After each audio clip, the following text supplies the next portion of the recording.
Assalomu alaykum, hurmatli tomoshabinlar. Ko'pchilik so'raydi, bo'shmisiz nima ish qilyapsiz deb. Ishimiz shu.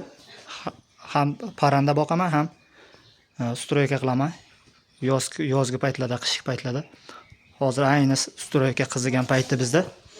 Parrandalarimiz uyda. Mana shu ko'rinishda mana tualet, dush, keyin nasoslarni o'rnatganmiz.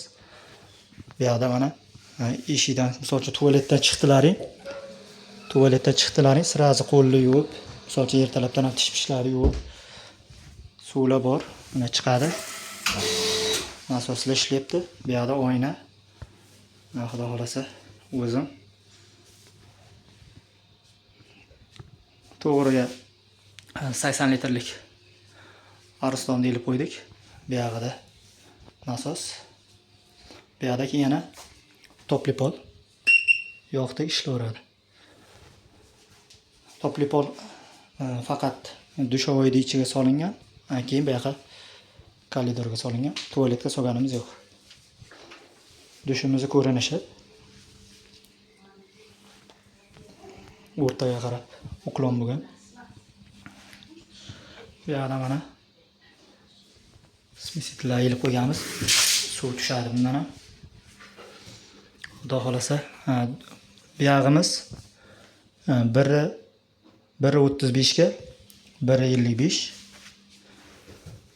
Tualetimiz 1.22 ga 1.22.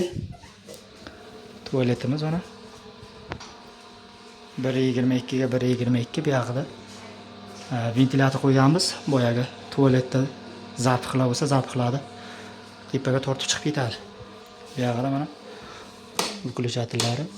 Выключателni yoqsak, sirazi ventilyator ishlab beraveradi. Agar epini tortadigan bo'lsak, o'chadi. Prama qilib qo'yganmiz. Xudo xolasa.